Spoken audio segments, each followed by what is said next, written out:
को फील करने की कोशिश कीजिए। आप अभी इसी उम्र में दो टेंशन लिए बैठे हो, एक मैं आईआईटी में होगा कि नहीं होगा, और फिर सर मैं अपने घर की हालत सुधार पाऊंगा कि नहीं सुधार पाऊंगा। डू नॉट डू दिस कि आप यहां पर खड़े होके आज मोटिवेट हुए, बोले सर बैकलॉग है पीछे से शुरू करता हूं। नहीं जी, आप पीछे पहुंचोगे आप समझो और धस गए। पेरेंट्स का काम था पैसे पहुंचाना, तुम्हारा एडमिशन करवाना, तुम्हारी फैसिलिटी मेंटेन करना, वो कर रहे हैं। तेरा काम क्या है? पढ़ने वाला बच्चा है, अपनी मनोदशा बताई, अपनी जो चल रहा है जीवन में वो बताया कि सर हम किसी भी चैप्टर में आते हैं, किसी भी चैप्टर को उठा लो, जो हमारा फेवरेट सब्जेक्ट है हम उसको एक्स्ट्रा टाइम देके हम उस सवाल को या फिर उस चैप्टर को हम कंप्लीट कर पाते हैं। बट सर फेवरेट सिर्फ एक ही होता है, बाकी दो जो सब्जेक्ट हैं, चाहे फिजिक्स मैथ्स हो, चाहे फिजिक्स केमिस्ट्री हो, चाहे मैथ्स केमिस्ट्री हो, कुछ भी हो, दो जो है वो हमारे दो जो सब्जेक्ट है उसमें ड्रैग होते जा रहे हैं। मतलब हमारा अननेसेसरली आप बोल सकते हो कि बैकलॉग होता जा रहा है किसी ना किसी चीज का। ना फर्स्ट थिंग मैं आपको एकदम क्लियर कर दूं, जो अभी आप पर लोड है, योर लोड इज ऑब्वियसली, अभी जो बोल रहा हूं 100% ध्यान रखिएगा प्लीज, मैथमेटिक्स में समझाऊंगा सारी बात, जो अभी आप पे लोड डाला गया है that is way more greater than your capability, your limitations बोल दूं या फिर लिमिट बोल दूं, समझे कि नहीं समझे? जो आप पर अभी लोड चल रहा है वो आपकी कैपेसिटी से बहुत ज्यादा है, समझ में आया? सर ये जो लोड नाम का शब्द है ये क्या क्या चीजें इंक्लूड कर रहा है? लेक्चर्स, ठीक है। अभी सर हमारे 4 लेक्चर्स चल रहे हैं और हर एक की ड्यूरेशन आप बोल सकते हो सर 2+ आवर्स है। हाँ, तो करीबन करीबन एक मोटा मोटा अगर मैं निकाल के लाऊं तो आप 8 घंटे अभी स्क्रीन टाइम दे रहे हैं। 8 घंटे screen time, this is the load, yes और नो? सर इस लोड में और क्या काउंट है? सर इस नोट्स, इसमें जो है वो नोट्स काउंटेड है, फिर हमें नोट्स भी बनाने होते हैं, बिल्कुल सही। तो सभी लोग बोलते हैं नोट्स बनाने चाहिए, तो 8 घंटे प्लस नोट्स, उसके बाद में सर डीपीपी और प्लस मॉड्यूल, है ना, प्लस मॉड्यूल। और सर ये तो चलो आपने 8 सबके तीनों के लिए, 4 आप बोल रहे हो, चलो 3 अगर बोलोगे तो मैं यहां पर जब 3 चल रहे थे उसकी भी बात कर लेता हूं, 6+ आवर्स आपके पास लेक्चर की आ रहे थे। एंड दिस सिर्फ ये आपने एक का काउंट किया, एक सब्जेक्ट का, दिस मल्टीप्लाइड बाय 3। क्या मैं सही लिख रहा हूं क्या? है ना? तो एक बार इस चीज को कैलकुलेट करके देखो और एक दिन में नंबर ऑफ आवर्स कैलकुलेट करके देखो, इज दिस फिजिबल? एक बार रियलिटी चेक करते हैं जल्दी से, इज दिस फिजिबल? क्या ये फिजिबल है? हाँ सर। बाकी से टीचर्स की छोड़ो, मैं अपनी ही बात करूं तो मैं लेक्चर्स के बीच में नोट्स बनाने का टाइम नहीं देता। हाँ ये जरूर बोलता हूं कि जहां पर हो सके वहां लिख लो, आपको नोट्स लेक्चर के बाद में बनाने हैं। That means this is come से कम, ज्यादा नहीं तो एकदम सटीक मिनिमाइज करके बोलूं तो 45 मिनट, 45 मिनट एक लेक्चर के नोट्स बनाने में, 2 घंटे सर आप बोल सकते हो पूरे तीनों लेक्चर के नोट्स बनाने में, और साथ में रिवीजन भी हो गया। फिर डीपीपी सर 3 डीपीपी, और फिर सर मॉड्यूल की भी 4 एक्सरसाइज। एक बार इसको ध्यान से देखिए, इज दिस फिजिबल? आपको किसी भी एंगल से लगता है, किसी भी इंसान के लिए क्या ये फिजिबल है? तो आंसर इज सर नो। तो रियलिटी चेक कर रहे, ध्यान रखिएगा प्लीज। जब ये फिजिबल ही नहीं है, इसका क्या मतलब है भाई? तो सर इसका मतलब हम पढ़ाई छोड़ देते हैं, हम पढ़ाई छोड़ देते हैं और क्या, हट जाते हैं रास्ते से, जिसके लिए फिजिबल है वो कर ले। मैंने कहा जब ये फिजिबल ही नहीं है तो अगर मैं इस क्राइटेरिया पर आईआईटीएन और एनआईटीएन सेलेक्ट करवाने लग गया तो यहां से एक भी बच्चा नहीं सेलेक्ट होगा। मेरी बात ध्यान से सुनिएगा please, this is very very much important topic, ध्यान रखिएगा आप, क्योंकि घर पे बैठे हो तुम पता नहीं अपने मन में क्या सोच रहे हो, आई डोंट नो।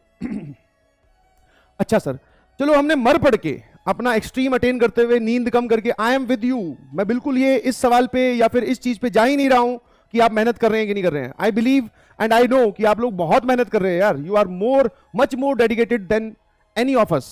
जो भी टीचर्स आपको पढ़ा रहे हैं, जिनसे भी आप पढ़ रहे हो, जिनको भी आप जानते हो, आप सभी लोग बहुत डेडिकेटेड हो, बिलीव मी। हम लोग इतने डेडिकेटेड कभी थे ही नहीं। हाँ, ये सब बोल के निकल जाना कि कर लो और करना, उसमें ह्यूज गैप है ना सर। उस गैप की बात करते हैं, now we should reduce that gap, समझे? क्योंकि सर जब हम नहीं कर पाते तब हम धसते चले जाते हैं, और कर लेंगे तब हम ऊपर उठेंगे। बट जब नहीं कर पा रहे तो हम धसते जा रहे हैं नेगेटिविटी में, अपने ही थॉट्स में, रोना आ रहा है, बहुत सारे और भी रंग बिरंगे थॉट्स आ रहे हैं जिनका मैं नाम नहीं लूंगा।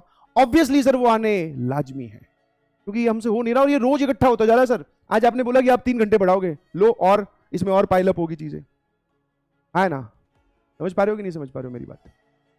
तो this is actually not feasible, अभी ये फिजिबल नहीं है जी। आप अगर चाहते हो कि आपका कोई भी एक्स चैप्टर है या फिर कोई भी एक चैप्टर है, मैं अगर मैथ्स की बात करूं तो आप चाहते हो कि सर उसमें हम लेक्चर, नोट्स, डीपीपी और मॉड्यूल और इन चारों पे जब टिक लगा देंगे तब हमारा वो चैप्टर कंप्लीट होगा, तब मैं आगे बढ़ूंगा, वरना ये बैकलॉग में काउंट होगा, तो ऐसा होगा ही नहीं। आप समझिए मेरी बात को, यस और नो? ठीक बात है। हाँ, तो आप इन चारों पे टिक लगाने की कोशिश मत कीजिए। मैं आपको एक सिंपल सी बात बताता हूं।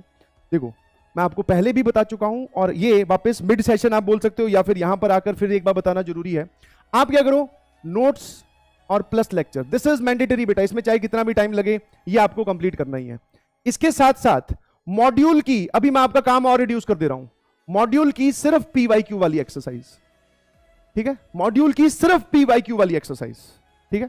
ऑल्दो जब मैं यहां पर होमवर्क देने आऊंगा तो मैं सारी एक्सरसाइजेज में होमवर्क लेके आऊंगा, बट फिर भी आपको सिर्फ अभी मॉड्यूल की पीवाईक्यू वाली एक्सरसाइज पे चेक करना, टिक करना है, ठीक है? ये दो हो गए। अब बात आती है सर डीपीपी। डीपीपी का मैं आपको एक स्मार्ट वे बताता हूं। कैसा वे? Smart way. जब आप डीपीपी देखते हो तो ऑब्वियसली सर डीपीपी में कुछ बेसिक क्वेश्चंस भी होते हैं, ठीक है? इस डीपीपी में हमारे पास दोनों टाइप के हैं, वन इज बेसिक टाइप के क्वेश्चन, वन इज थोड़े से एसिडिक टाइप के क्वेश्चन जिनमें थोड़ा दिमाग लगेगा। तो बेसिक टाइप के क्वेश्चन मतलब सर जैसे एक सर्कल दे दिया, उस पर एक पॉइंट दे दिया, उस पॉइंट पे टेंजेंट की इक्वेशन बताइए, तो ये हमें पता है कैसे सॉल्व होगा। अब आपको उसका आंसर निकालकर उसका ऑप्शन टिक करना कहीं जरूरी नहीं है। Go with the smart work, समझ में आया? तो आप क्या करो, इस डीपीपी की पीडीएफ में से आप वो सवाल सेलेक्ट कीजिए जो आपको लग रहा है तुमसे नहीं सॉल्व होंगे, वो कंप्लीट कर लो। और कंप्लीट भी कैसे करो? उनका सॉल्यूशन देखकर, ठीक है? उनका सॉल्यूशन देखकर सॉल्यूशन मिलता है आपको। हाँ जी, ये है आपका अभी मिनिमम काम, इतना करना पड़ेगा। किसी कारणवश आपका कोई भी चैप्टर पुराना छूट गया तो एक बार उसको रहने दो। डू नॉट डू दिस कि आप यहां पर खड़े होके आज मोटिवेट हुए, बोले सर बैकलॉग है पीछे से शुरू करता हूं। नहीं जी, आप पीछे पहुंचोगे, आप समझो और धस गए, आप और पीछे चले गए। आपका जो अभी करंट रनिंग टॉपिक है उसी से ही आप एंट्री मारिए और यहीं से आगे जर्नी कंटिन्यू कीजिए। बैकलॉग किसी भी वजह से मत होने दीजिए। अगर आप परेशान होकर अपना बैकलॉग बढ़ा दे रहे हो, देखो ना कितना तुमने लूप कितना गहरा बनाया है। मैंने पूछा क्या हो रहा है बेटा तेरे साथ, बोले सर किसी कारणवश बैकलॉग हुआ, ध्यान सुनना, उसकी वजह से मैं परेशान हुआ। मैंने कहा बहुत बढ़िया। बोले सर उसकी वजह से फिर बैकलॉग हुआ। दिस इज इनफाइनाइट लूप, आप इससे बाहर नहीं आ सकते हैं। आप इस बात को समझने की कोशिश कीजिए। बोले किसी कारणवश, कुछ भी हो सकता है सर, सबके अपने अपने रीजंस हैं और कुछ जेन्युइन रीजंस भी होंगे। Obviously I believe that, I am on your side भैया। बैकलॉग हुआ, मैं परेशान हुआ, डीमोटिवेट हुआ, गंदे गंदे थॉट्स आने लगे, मैं गधा हूं, मुझसे नहीं सॉल्व होगा, मेरे लिए तो आईआईटी बनी नहीं है, मेरा फिर बैकलॉग हो गया। तो मैंने कहा ऐसी परेशानी का क्या फायदा। जब आप किसी चीज के बारे में चिंता करते हैं, किसी चीज के बारे में सोचते हैं, तो हम ऑब्वियसली उसमें से कुछ अच्छा निकाल के लाना चाहते हैं। बट सर ये कहेगा अच्छा इसमें तो नेगेटिविटी होगी। समझ पा रहे हो कि नहीं समझ पा रहे हो? तो फर्स्ट थिंग इज कि आपको तीनों चैप्टर्स में या तीनों सब्जेक्ट में ये वाला करके चलना है। अब कोई बच्चा बोले सर मेरे पास तो इसके अलावा टाइम बचता है, मैंने कहा वो तुम्हारी कैपेबिलिटी की बात है भैया। इसके अलावा अगर टाइम बचता है तो आप फिर आगे जा सकते हैं। आपके पास मॉड्यूल की और भी एक्सरसाइज है, advance level multi concept question है, एक्सरसाइज 1 है, एक्सरसाइज 2 है, डीपीपी के पूरे सवाल हैं, आप रेफरेंस बुक है वो सॉल्व कीजिए। अपर लिमिट कुछ नहीं है, this is the lower limit. Point number 1। Point number 2, जब आप इस चीज में आते हैं तो ऑब्वियसली कुछ ना कुछ छूटेगा 100%। और आप अपने दिमाग से ये बात निकाल दीजिए कि जिस जो जेई का पेपर देने जाता है वो सारा एकदम पढ़ के जाता है। भाई सारा पढ़ के तो रैंक 1 भी नहीं आता है। हाँ यही गेम है, यही समझना है आपको। तो कुछ ना कुछ तो छूटेगा। तो जो चीज छूट रही है उसके बारे में टेंशन ना लीजिए। जब मैं बोलता हूं कि टेंशन ना लीजिए, दैट डज नॉट मीन कि अब आप चीजों को छोड़ते जाओ।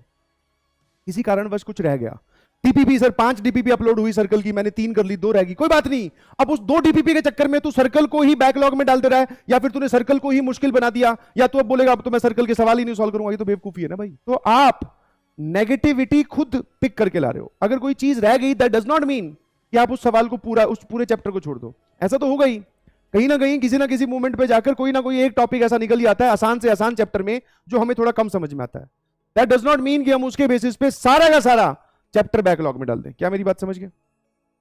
तो जो छूट गया मेक ए लिस्ट, जो जो आपका रहता जा रहा है। अब मैं आपको इसका इलाज बताता हूं। जो भी आपके लेफ्ट टॉपिक, मतलब जो आपके छूट गए, उनकी एक लिस्ट बनाते जाओ कि हाँ भाई मेरा सर्कल्स में 2 डीपीपी रही हुई है, मेरा कॉम्प्लेक्स नंबर में ज्योमेट्रिकल पोर्शन रहा हुआ है, तीसरा परम्यूटेशन कॉम्बिनेशन में डी अरेंजमेंट और सर्कुलर अरेंजमेंट वाला पार्ट मेरा बचा हुआ है। ठीक है, लिस्ट बनाता जा बनाता जा बनाता जा। हाँ ये लिस्ट हो सकता है बहुत बड़ी हो, समझ में आएगी नहीं समझ में, हो सकता है ये लिस्ट बहुत बड़ी हो। अब मैं आपको गेम समझाता हूं। अभी आपका चल रहा है अभी आप मान लो यहां कहीं हो, ठीक है।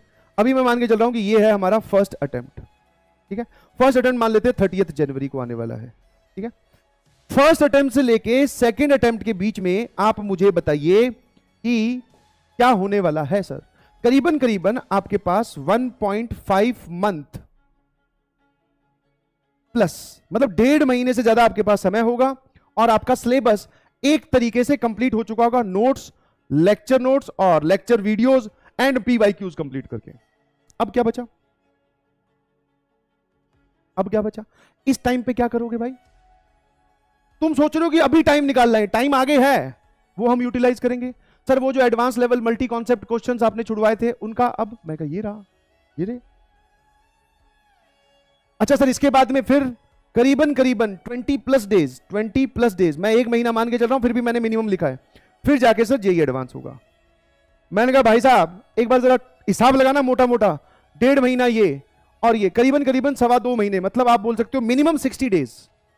इन 60 दिनों में करोगे क्या? बैठ के इंतजार करोगे कि कब सेकंड अटेम्प्ट आएगा, कब जेई एडवांस आएगा? नहीं सर।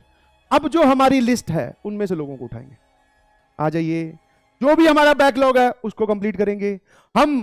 ये आपकी सबसे बड़ी बेवकूफी कहलाएगी अगर आप इस वीक में या फिर इस इंटरवल में बैठ के फिर से वीडियोस देखनी पड़ जाए या किसी चैप्टर के नोट्स बनाने पड़ जाए, तो वो बेवकूफी वाला पार्ट है, बिकॉज वो आप अभी कंप्लीट करो। जिस भी हालत में हम होंगे, जैसा भी हमारी तैयारी होगी, हम सर इस पे पूरी जान लगा रहे हैं। उसके बाद में फिर से एक फ्रेश चार्ट लेके हम यहां जान लगाएंगे। और ऐसा बहुत सारी बार देखा गया है, एविडेंट रिजल्ट्स हैं, प्रूफ्स हैं कि एक बच्चा जो इसमें अच्छा नहीं कर पाता, मैं थोड़ा नेगेटिव एग्जांपल उठा रहा हूं बट दिस इज ट्रू, एक बच्चा जो इसमें अच्छा नहीं कर पाता, पता नहीं इन 1.5 महीनों में क्या करता है वो ऐसा अपने कमरे में बंद होकर कि इसमें बड़ा बढ़िया कर जाता है यार। यहां पर उसकी रैंक आ रही है, दिस इज रियल एग्जांपल, 32,000 या 32,000 वाली उसकी रैंक आ रही है, समझ पा रहे हो? इसमें रैंक आती नहीं है, दोनों की कंबाइन करके आती है। बट अभी जो इसके परसेंटाइल आए हैं उस पर अगर रैंक निकाली जाए तो करीबन करीबन 32,000 के करीब आएगी। जब वो यहां आता है तो यहां पर उसकी रैंक आ रही है 4800। सर ये गैप उसने कैसे कवर किया होगा? मैंने कहा सही टाइम का सही उपयोग किया है उसने। समझ में आया कि नहीं समझ में आया? क्या मेरी बात समझ में आई? आया ना? तो आप ये सोच रहे हो ना कि टाइम नहीं है, टाइम है, आगे आएगा, तुम अभी से ही टाइम निकालने के बेसिस पे बैठे हो, तो दैट इज रॉन्ग। क्या मेरी बात समझ गए? क्लियर है? दिमाग से कुछ लोड कम हुआ? पहला पॉइंट, हाँ जी, सबका बैकलॉग है, सबका कुछ ना कुछ टाइप का बैकलॉग है, एक्स टाइप का, वाई टाइप का, जेड टाइप का, ठीक है। और हमारा जो अभी मॉड ऑफ ऑपरेशन रहने वाला है वो सर ये है, हम इन आगे आने वाले चैप्टर्स में हम कभी भी ये नहीं बोलेंगे कि सर मेरा उस चैप्टर का ये रह गया या फिर ये रह गया, ये आप कंप्लीट कीजिए। क्या ये सही है? अब जो लोग बोल रहे हैं कि सर पिछला, तो उसको अभी छोड़ दे बेटा, क्योंकि तू पीछे जाएगा, अभी तो बताया, वापस अगर पीछे जाएगा तो तू तो और पीछे होगा, तू पीछे ही चला गया अब, क्योंकि सिलेबस आगे जा रहा है। आप सिलेबस के पैरेलल मूव करने की कोशिश करिए। क्या बोल रहा हूं? कोशिश करिए कि आप उसके पैरेलल मूव कर सकें। एक बार आप पीछे रह जाते हो तो रह ही जाते हो, तो प्लीज पीछे से मत स्टार्ट करें, यहीं से स्टार्ट करिए, ठीक है। और coordinate geometry is very very very very very important. जब आप पेपर देने जाओगे तो आपको वहां पर 4 सवाल मिलेंगे, 4 × 4 16 नंबर का सर हम हिसाब लगा रहे हैं, ठीक है। 16/100 परसेंटेज कैलकुलेट कर लेना, कितना परसेंट आप इन्हीं दिनों में पढ़ने वाले हैं, ठीक है। तो थोड़ा सा हिसाब लगाकर छोड़ा करो, कोई चैप्टर छोड़ो तो। क्या मेरी बात समझ गए कि नहीं समझे? ठीक है ना? अब जब आप इस सब नेगेटिविटी में डूबे होते हो तो तुम लोग टेस्ट भी नहीं देते हो। बोले सर मेरा तो बैकलॉग है, सर्कल का मेरा ये 2 टॉपिक छूटे हुए हैं, अब मेरा सर्कल का सर मैं तो डर रहा हूं, मेरे तो नंबर कम हो जाएंगे। भाई साहब ऐसे तो फिर कोई भी टेस्ट नहीं दे पाएगा, और जब तू कोई टेस्ट देगा ही नहीं तो गड़बड़ हो जाएंगे, क्योंकि फिर तैयारी किस चीज की कर रहा है, वहां पे उस दिन टेस्ट ही तो लिया जाएगा। तो टेस्ट दीजिए, टेस्ट अटेम्प्ट कीजिए और ये सब काम करते जाइए। क्या मेरी बात समझ गए? क्या आपको एक सिंपल सा गणित समझ में आया कि आप सारी चीजें कंप्लीट नहीं कर सकते, हम सिर्फ कोशिश कर सकते हैं, और वो फर्स्ट टारगेट ये है।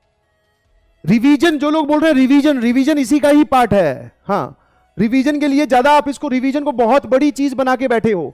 मैंने आपको बोला था कि भैया एक स्ट्रेट लाइन का एक पर्चा तैयार कर ले। अब अगर तूने बैठकर स्ट्रेट लाइन का उस चैप्टर के साथ साथ वो पर्चा अगर तैयार किया होता तो रिवीजन करने में तुझे पहले बार 25 मिनट लगेगी, दूसरे बार 10 मिनट, तीसरी बार 3 मिनट और चौथी बार तो सर 30 सेकंड। ऐसे पकड़ा, खत्म। समझ में आ रहे हो कि नहीं समझ में आ रहे हो? रिवीजन तभी इफेक्टिवली होती है, रिवीजन तभी अच्छी निकल के आएगी, या तेज तेज तभी रिवीजन होगी जब आपने चैप्टर में उस वक्त दिमाग लगाया है, मेहनत की है, आपने उस पर एफर्ट लगाए हैं। आपने चैप्टर तो पता ही नहीं क्या है और रिवाइज करने चल पड़े, क्यों भाई?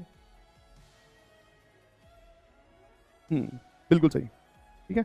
टेस्ट सारे मैंडेटरी है, मैं आपको फिर बोल रहा हूं, कोई सा भी टेस्ट मत छोड़िए, बिकॉज जो आप टेस्ट में सीखते हैं वो आप कहीं नहीं सीखते, ठीक है। तो मेरे ख्याल से ये ज्ञान काफी है, इसको हमेशा याद रखिएगा।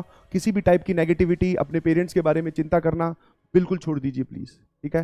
मैं देखता हूं बहुत सारे लोग जो है अपने घर की कंडीशन को लेकर अपने आप को ब्लेम कर रहे हैं। नहीं जी, वो आपकी गलती नहीं है, आपकी घर की कंडीशन क्या है, समझ में आया? हाँ, इस बात को फील करने की कोशिश कीजिए। आप अभी इसी उम्र में दो दो टेंशन लिए बैठे हो, एक मैं आईआईटी में होगा कि नहीं होगा, और फिर सर मैं अपने घर की हालत सुधार पाऊंगा कि नहीं सुधार पाऊंगा। First task is your IIT and JEE mains, JEE advance. उसके बाद में हम अपने घर की कंडीशन सही करेंगे। हाँ, फाइनेंशियली हो सकता है आप थोड़े कमजोर हो, बट आप उसको अपने आप पे ब्लेम मत कीजिए, अपने आप उसका जिम्मेवारी का टोकरा अभी इस उम्र में मत बिठा के लेके बैठिए, ठीक है। पिताजी सबके, अगर मान लो 10 लोग तैयारी कर रहे हैं तो एक को छोड़ दो, 9 के जो पिताजी हैं वो कहीं ना कहीं से पैसे उधार लेके ब्याज पर लेकर ही पढ़ाते हैं अपने बच्चों को। उसमें अपने आप को ब्लेम मत करो कि मेरा सिलेक्शन नहीं हुआ तो वो फिर क्या हो जाएगा, समझ में आया? वो सबकी है, वो आपके पेरेंट्स की रिस्पॉन्सिबिलिटी है, ड्यूटी है, वो उसको निभा रहे हैं। आपकी ड्यूटी है सिर्फ पढ़ना, समझ में आया? मुझे भी जब कोटा छोड़ के आए गए थे, ठीक है, कोटा छोड़ के आया गया था, तब भी ठीक है पैसे ब्याज पे ही उठाए गए थे, और वो उसमें उस टाइम पे मुझे लगा था कि नहीं होगा तो क्या होगा, बट दैट चिंता इज वर्थलेस। वो मेरे किसी काम की नहीं है ना भाई। वो पापा लेके आए पैसे, वो पे करेंगे। जिस चीज के लिए वो पैसे लेके आए वो काम मुझ पे डिपेंड कर रहा है, पढ़ाई करना। ये टेंशन लेना कि उसको कैसे पे करेंगे, अरे हमारे घर की तो हालत खराब है। अभी आप घर की हालत को कंट्रोल करने की कोशिश मत कीजिए, आप अपना एक कोना पकड़िए और पढ़ना स्टार्ट कीजिए, जो आपका काम है वो कीजिए। घर की हालत सुधारने का टाइम आएगा, और जब हम हालत सुधार भी देंगे सर, समझ में आया? सुधार क्या देंगे? निखार देंगे, समझ में आया? अभी मत चिंता लेके बैठ, क्योंकि चिंताएं क्या है, हमें पढ़ने नहीं देती। समझ में आया कि नहीं समझ में आया? चिंताएं हमें पढ़ने नहीं देती, और जब हमें कोई पढ़ने नहीं देगा तो फिर हम कैसे अपने घर की हालत सुधारेंगे भाई? आई नो, क्योंकि मैं भी ऐसे ही बैकग्राउंड से आता हूं। वो चिंता हटा दे, पढ़ाई पे ध्यान दे। एक ही चीज की चिंता करनी है, ठीक है? वो पेरेंट्स का काम था पैसे पहुंचाना, तुम्हारा एडमिशन करवाना, तुम्हारी फैसिलिटी मेंटेन करना, वो कर रहे हैं। तेरा काम क्या है? पढ़ाई का। सर वो हम करते हैं, बस सिंपल सा, draw a line between this. बिल्कुल सही। अभी जिस बच्चे से मैं मिला उसने भी यही डायलॉग मुझे बोला कि सर घर की हालत कैसे सुधारेंगे। मैंने कहा अभी उसका टाइम ही नहीं है भाई, या तो तुझे ज्यादा चिंता है घर की हालत सुधारने की तो छोड़ दे पढ़ाई, फिर काम पे लगते हैं, और क्या है? वो भी गलत रास्ता है। समझ गए मेरी बात? क्लियर है? आई होप एंड बिलीव कोई दिमाग में दूसरा थॉट अब नहीं होगा, और है तो उसको निकाल दीजिए प्लीज। समझ में? बी स्ट्रांग, बिकॉज वीक लोगों की तो दुनिया में जगह ही नहीं है। आपको थोड़ा अपना स्टैंड खुद लेना पड़ेगा और अपने आप को पढ़ाई के लिए बिठाना पड़ेगा, ठीक है? और बिल्कुल परेशान नहीं होना है, ठीक है?